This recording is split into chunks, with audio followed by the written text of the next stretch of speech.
Hey everyone, welcome back to Dan's Chess Lounge. Today we have round 6 of the Gashimov Memorial. Playing white was Anish Giri and black was David Navara. So let's see what transpired on the board. Anish played e4, c6. This is the Caro-Kann. d4, d5, and we have the advanced variation. Bishop f5. One of the benefits of the Caro-Kann is that black gets to develop his light squared bishop outside of his pawn chain, whereas in the French defense, the dark squared bishop is stuck on the inside. Knight f3. This here designates the short variation of the Caro-Kann, and it's completely different from the other variations and the advanced variations. The idea behind the short variation is that white is going to go ahead and develop his pieces and castle and focus on the center and let black come up with a good plan to counterattack in the center. Whereas in the other advanced variations, white goes after the light square bishop right away. And most of the opening is centered around trying to attack black's light square bishop. Whereas here, white says, hey, I'm going to go ahead, develop my bishop, e2. Black counters with c5. White plays bishop e3. So white is not paying any attention at all to the light square bishop on f5. We have queen b6. Black hits the unprotected pawn on b2. And white says, go ahead, take it. So what would happen if black went ahead and captured that pawn then? Queen takes b. White would play knight b5. And there's a major threat here on c7, forking the king and rook there. So the only way to stop that is black would have to, his king would have to go ahead and play king d7 or either king d8. And doing that, black would lose his castling rights as well. So white would be compensated. He would have compensation for that pawn on b2 because of his better position. So David Navara did not play that. Instead, he played knight c6, developing his knight and putting pressure on the d4 pawn.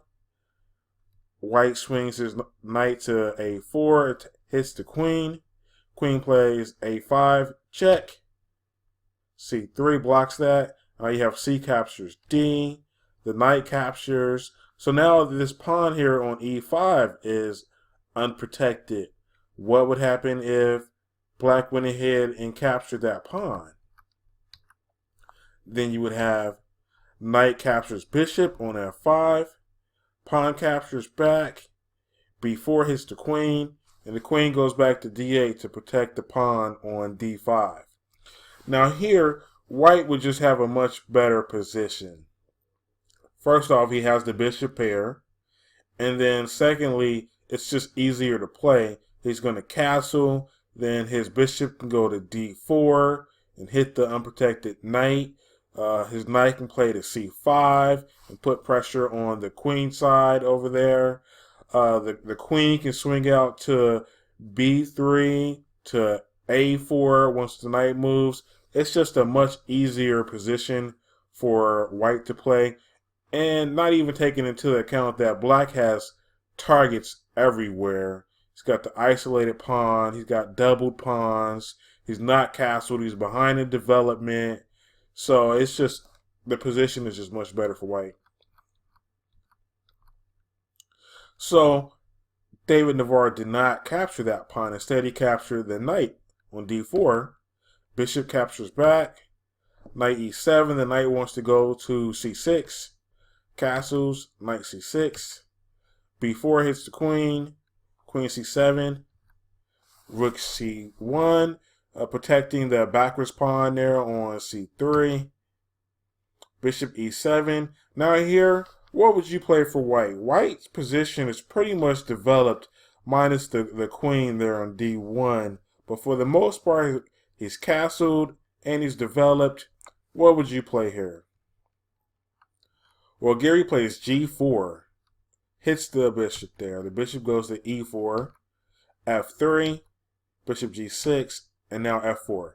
So clearly, Giri is not afraid of moving the pieces in front of his king.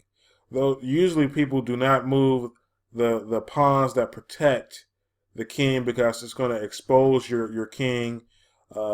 That's your cover. Your pawns in front of your king are your pawn cover. But Giri is not worried about that. He feels like black is not in the position to exploit that.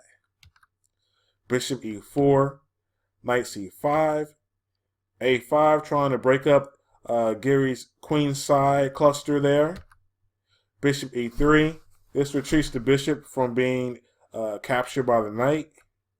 A takes b, c takes b. Now the pawn there on a2 is unprotected. Black could capture that now if he wanted, but instead he plays rook a3. This hits the unprotected bishop on e3. So the bishop drops back. Bishop captures knight. Bishop captures bishop. And now black snaps off that pawn there on a2. So if we stop and evaluate the position, black is actually up a pawn here. And he has his rook on the second rank. But white's dark square bishop is a monster right now. It's stopping black from being able to castle, because black cannot castle through the check here. So that bishop is doing a fantastic job there. Because of that, black's rook here on the H file is completely out of the game. So now you have b5. This hits the knight. Bishop c2. And here this is just a complete blunder by black. Black's figuring it's just going to be an exchange at some point, but he just completely did not calculate this correctly. Because now,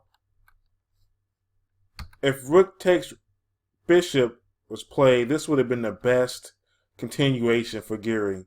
He did not play this, but this would have been the best continuation. You would have rook takes rook, and now b6, and now the queen and the rook is hit. This is just resignable right here. There's no need to play on right here. White's going to snap off the rook on c2, and this is just game over. So that's 25 moves in, and the game is over. So that was the best continuation. But instead of playing that, Giri went ahead and played b6 right away, which still gives white a big advantage here. It just doesn't end the game on the spot.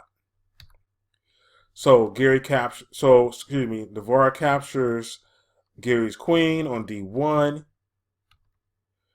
Giri captures the queen on c7, but he's also threatening to promote to c8.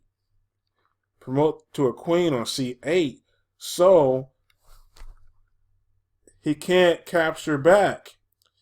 He can't capture the bishop back here on e2. Instead, he's got to go after this pawn here on c7. So that gives Giri a tempo to go ahead and capture the bishop on d1. So basically, Navara just dropped a piece there. King captures that pawn. Bishop d6 check. King d7.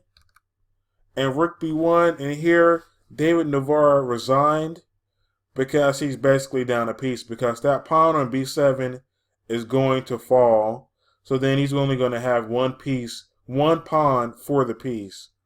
And materially, that's not enough to take on someone at the caliber of Anish Giri. So he resigned here. This was a good game by Anish Giri.